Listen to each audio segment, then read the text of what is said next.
नमस्कार। आज हम हिंदी सिनेमा की संगीत की दुनिया में एक ऐसे कलाकार के बारे में बात करने वाले हैं जिनकी आवाज सिर्फ सुर नहीं लगाती थी, वो एक्टिंग करती थी। जाहिर है हम बात कर रहे हैं किशोर कुमार की, और हमारे पास एक बड़ा दिलचस्प लेख है जिसका टाइटल है किशोर कुमार का अनोखा रियाज, गायकी के अनसुने राज। और सबसे मजेदार बात है ना कि किशोरदा मतलब एक तरह से सेल्फ टॉट सिंगर थे। उस जमाने में जहां मोहम्मद रफी, मन्ना डे, लता मंगेशकर जैसे मतलब शास्त्रीय संगीत के इतने बड़े दिग्गज थे, उनके बीच में बिना कोई फॉर्मल ट्रेनिंग के किशोर कुमार ने अपनी एक बिल्कुल अलग पहचान कैसे बना ली? ये सवाल तो हमेशा आता है मन में। हाँ, तो उनका तरीका क्या था? मतलब रियाज कैसा था उनका? क्या वो भी सुबह तानपुरा लेकर बैठते थे या फिर उनकी गायकी का राज कुछ और ही था? उनका वो जो अभ्यास था वो संगीत की जानी पहचानी गलियों से हटकर कहाँ था? और सबसे जरूरी बात, आज के जो गायक हैं या जो संगीत सीख रहे हैं वो उनके इस अनोखे सफर से क्या सीख सकते हैं?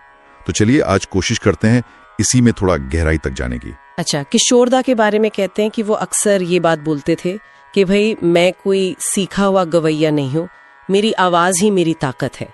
उनका रियाज किसी संगीत के कायदे कानून में बंधा हुआ नहीं था, कोई घंटों आलाप नहीं, कोई पलटे नहीं। उनका रियाज था जिंदगी को जीना, हर इमोशन को महसूस करना और अपनी आवाज को खुला छोड़ देना बिना किसी बंधन के। जैसे वो कह रहे हो, मेरी जिंदगी ही मेरा म्यूजिक स्कूल है। बिल्कुल सही कहा आपने। और ये रास्ता देखने में जितना आसान या बिंदास लगता है ना, अगर इसकी गहराई में जाएं तो पता चलता है कि इसके पीछे शायद अनजाने में ही सही पर बहुत गहरी टेक्निक्स और एक समझ छुपी हुई थी। और अगर आज के साधक इन टेक्निक्स के पीछे का जो सार है उसे समझ लें तो वो भी अपनी गायकी में एक नया जादू, एक नया अंदाज ला सकते हैं। अक्सर होता है ना, जो चीजें सबसे सीधी दिखती हैं उनके पीछे ही सबसे गहरा फलसफा होता है। तो आइए एक एक करके किशोरदा के इन रियाज के रहस्यों पर बात करते हैं। ओके, तो पहला राज जैसा इस लेख में बताया गया है वो जुड़ा है सांस से। किशोरदा मानते थे, और ये तो खैर कई गायक मानते हैं, कि अगर गायक ने अपनी सांस पर काबू पा लिया तो समझो आधी जंग जीत ली। पर उनका तरीका बिल्कुल हटके था। वो सांस साधने के लिए कोई पारंपरिक प्राणायाम वगैरह नहीं करते थे। उनका हथियार थी हंसी। जी हाँ, हंसी। सुनने में आया है कि वो जोर जोर से हंसते हुए, कभी दौड़ते हुए या कभी अचानक एक्टिंग करते हुए गाने की प्रैक्टिस करते थे। जरा सोचिए वो सीन, कोई पार्क में दौड़ रहा है, ठहाके मार रहा है और साथ में गा भी रहा है। सुनने में तो ये अजीब लगता है, पर क्या ये सिर्फ एक मजेदार तरीका था या इसके पीछे कोई साइंटिफिक वजह भी थी? लेख में लिखा है कि इसका सीधा फायदा उनके फेफड़ों को मिलता था।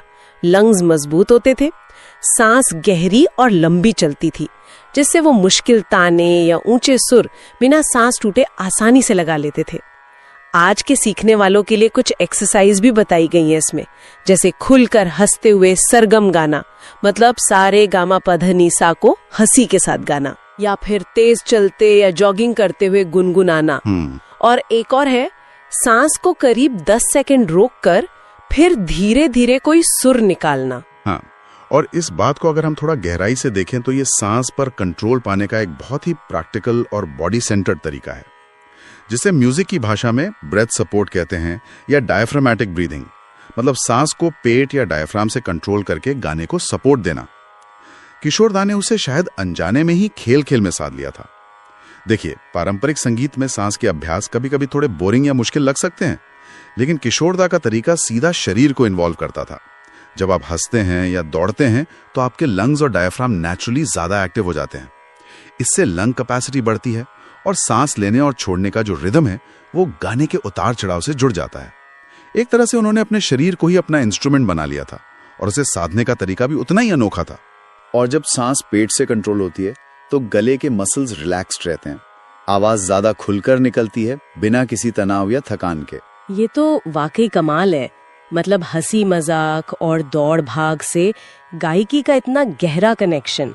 अच्छा, अब आते हैं दूसरे राज पर जिसका जिक्र इस लेख में है। एक्टिंग ही रियाज है।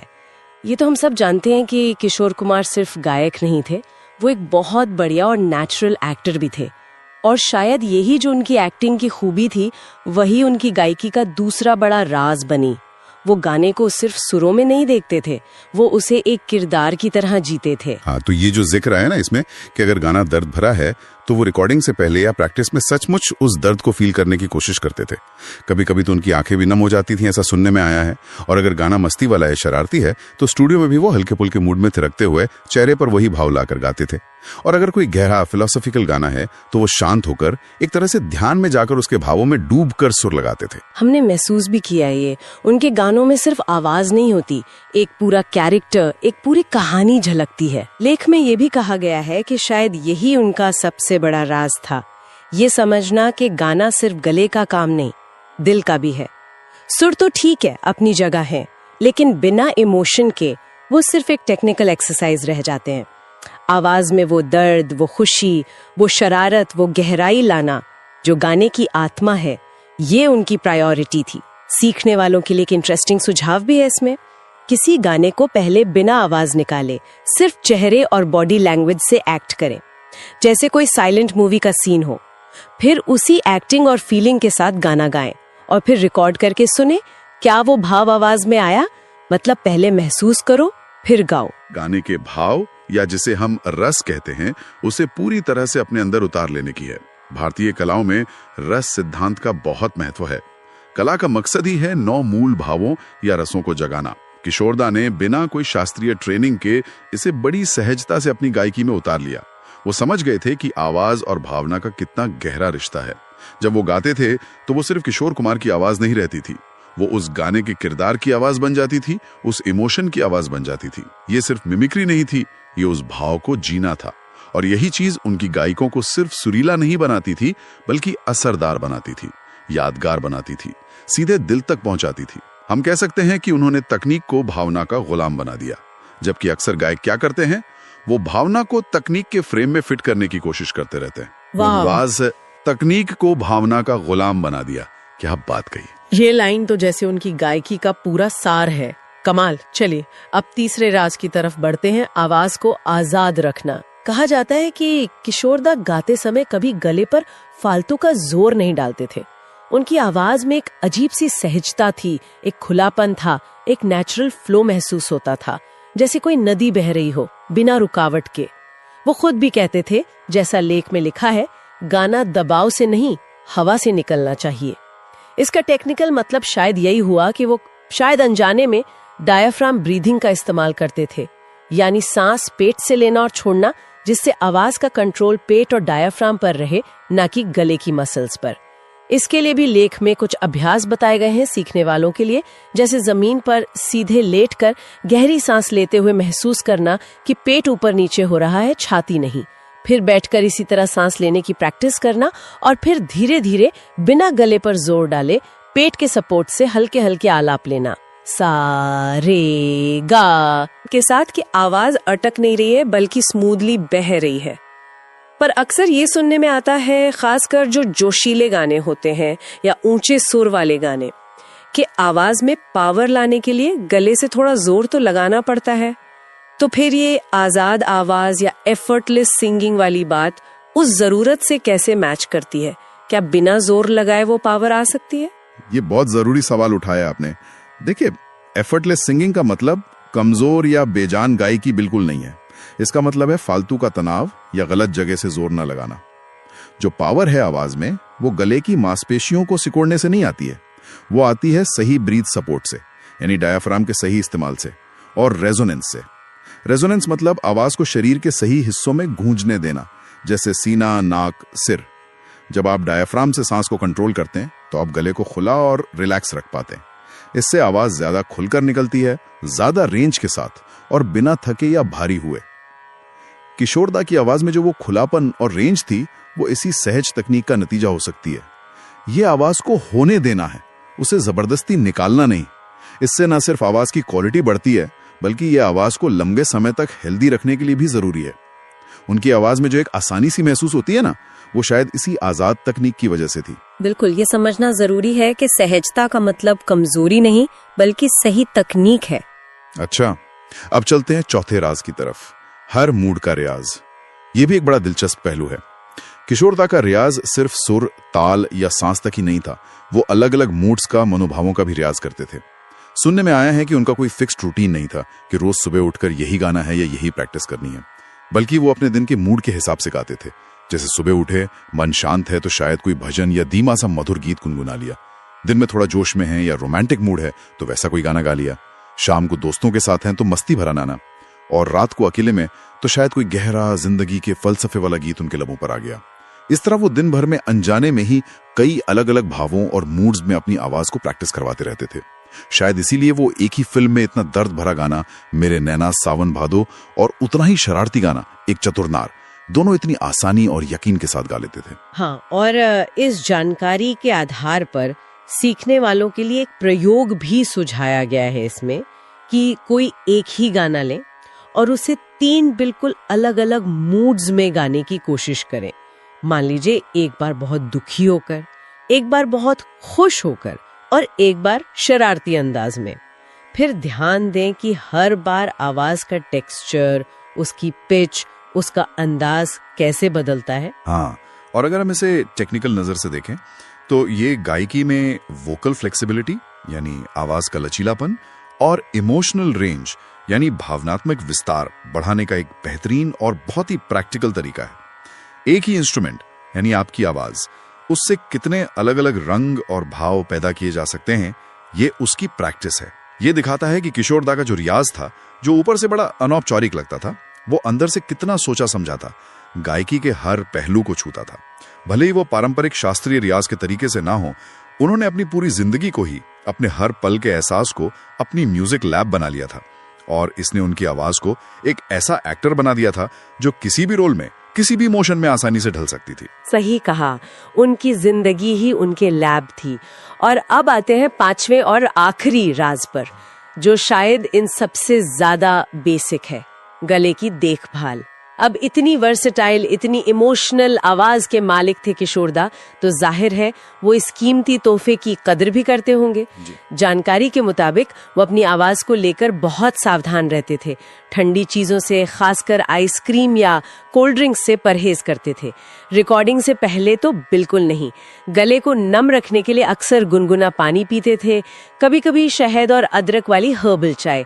और एक जरूरी बात, कोशिश करते थे कि लाइफ में ज्यादा स्ट्रेस ना लें, क्योंकि वो मानते थे कि टेंशन का सीधा असर गले और आवाज पर पड़ता है।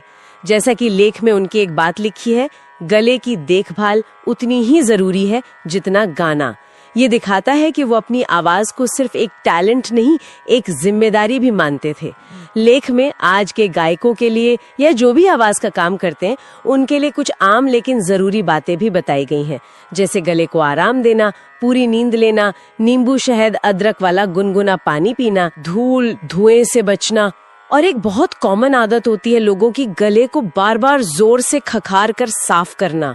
वो नहीं करना चाहिए, उससे वोकल कॉर्ड्स को नुकसान होता है। जी हाँ, और ये पहलू इस बात पर जोर देता है कि गायकी या आवाज का कोई भी काम सिर्फ कुछ घंटों की प्रैक्टिस या तकनीक का मामला नहीं है।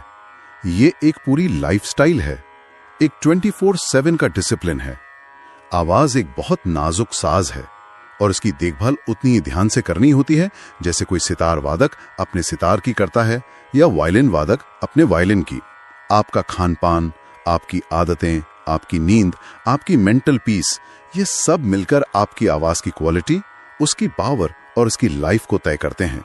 ये सिर्फ परहेज नहीं था, ये अपनी कला के प्रति, अपने सास के प्रति एक सम्मान था, एक समर्पण था।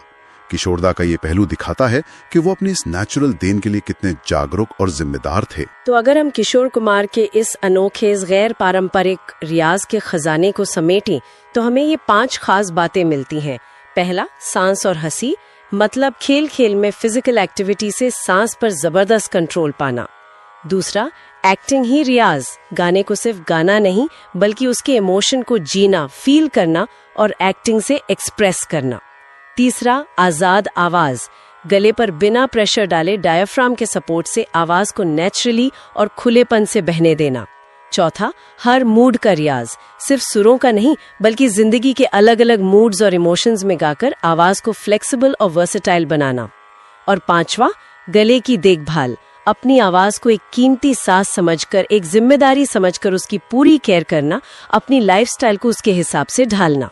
बिल्कुल, और ये पांचों बातें मिलकर दिखाती हैं कि किशोर दा का अपनी गायकी को लेकर नजरिया कितना टोटल था, कितना हॉलिस्टिक था।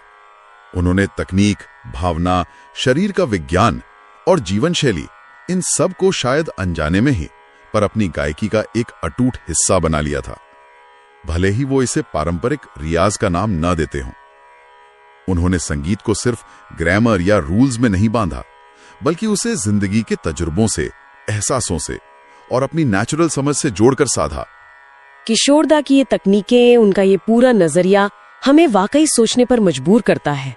क्या संगीत सीखने और उसमें मास्टरी हासिल करने का रास्ता सिर्फ फॉर्मल ट्रेनिंग से, सालों के डिसिप्लिन वाले पारंपरिक रियाज से ही होकर गुजरता है? या फिर जैसा किशोर कुमार की जिंदगी और उनकी बेमिसाल गायकी हमें इशारा करती है कि जिंदगी के उतार चढ़ाव से मिले गहरे अनुभव, आपकी अपनी सहज समझ और इंट्यूशन, अपनी कला के लिए एक पागलपन वाला जुनून और एक लगातार एक्सपेरिमेंट करते रहने का नजरिया, क्या ये सब भी आपको संगीत की उतनी ही गहरी समझ और एक अनोखी मास्टरी दिला सकता है? ये एक दिलचस्प सवाल है और शायद हमेशा रहेगा। इस पर संगीत के हर सीखने वाले को, चाहे वो किसी भी स्टाइल का हो, जरूर सोचना चाहिए। क्या संगीत सिर्फ सीखे हुए नियमों को फॉलो करना है, या फिर जिंदगी की तरह ही अनंत संभावनाओं और अनोखे रास्तों से भरा एक खुला मैदान है?